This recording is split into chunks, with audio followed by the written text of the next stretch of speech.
Russia's inclusion here comes from a report by Verisk Maplecroft, which is the name of a company, but a fantastic set of words. It's a risk analysis and forecasting company which ranked Russia as the 10th most corrupt country in the world. Football fans will already be familiar with the controversy surrounding their World Cup 2018 bid, in which they won by allegedly buying the votes of FIFA delegates, but may not be aware of the close ties between the Russian government and the contractors hired to build the infrastructure for the Sochi Winter Olympics in 2014. Couple those with the imprisonment of Alexei Navalny, a candidate for the mayor of Moscow and one of Vladimir's biggest critics, it's probably a coincidence, and it's not hard to see why Russia makes the list. Eritrea rocketed up Transparency International's list of the most corrupt countries in the world this year, moving from 25th up to 9th, and although many people have never heard of Eritrea, it comes in with a corruption score of 18, with a rating of 100 being the least corrupt. Although it's a small and relatively poor country, Eritrea is in a constant state of flux.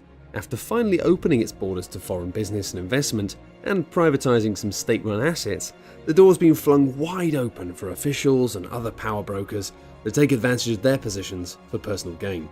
Due to their low level of development legally, economically, and politically, there's every chance that these problems will just continue. There are few countries in the world which have experienced as much political and social upheaval as Libya over the last decade. As part of the Arab Spring, Libya overthrew the reign of Colonel Gaddafi, but the unrest in the country has continued. To this day, Libya still has no formal government, and there's still fighting ongoing between the rebels and the loyalists to the old regime. This power vacuum has allowed corruption to snake its inky black tendrils around the country, with corrupt military leaders and arms dealers moving in to take their piece of the action. Not only that, the administrators who are currently responsible for Libya's vast oil fortune have been accused of gross mismanagement. Given that oil accounts for around 90 to 95% of Libya's revenue, perhaps problems will continue for a long time to come. Economically, Uzbekistan is a fairly sound prospect, especially when considered next to most of the other countries on this list. However, most of the country's power resides in its executive branch, specifically with President Islam Karimov. Karimov, who's been the president of the country since the fall of the Soviet Union in 1991, has been accused of taking foreign companies looking to invest in Uzbekistan to task for not following local customs and laws, and is even thought to have bribed organisations in order to invest. Sharing a border with Iran, Afghanistan, Uzbekistan and Kazakhstan, it's safe to say there are safer regions in the world to be in. Turkmenistan's authoritarian president, Gurbanguly Berdimuhamedov, which is a very difficult name to say, often described as being someone closer to being a dictator, has, like his Uzbek counterpart, been in charge since the fall of the Soviet Union, and it's this power struggle which has made Turkmenistan so vulnerable to corruption. Its vast oil and gas reserves are controlled by the government and are used to supplement the nation's economy and line the pockets of those government officials responsible for trading them.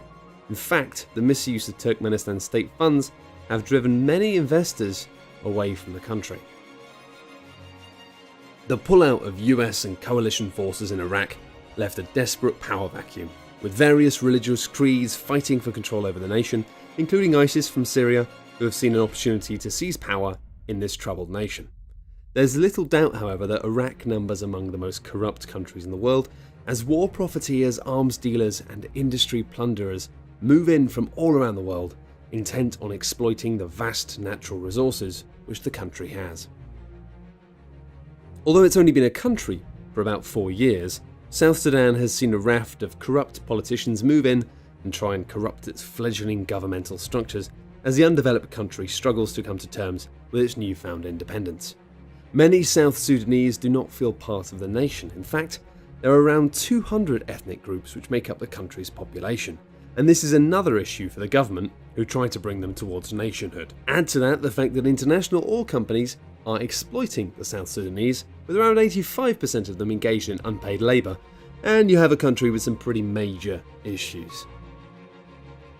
Afghanistan is another recently war-torn country whose corruption is reaching a profound peak. The country has always been difficult to take over and control, with further recent instabilities being caused by the West's intervention in the country. But with a significant amount of the world's heroin supply found in the country, it isn't difficult to see why Afghanistan ends up being a bit of a corrupt power broker's haven.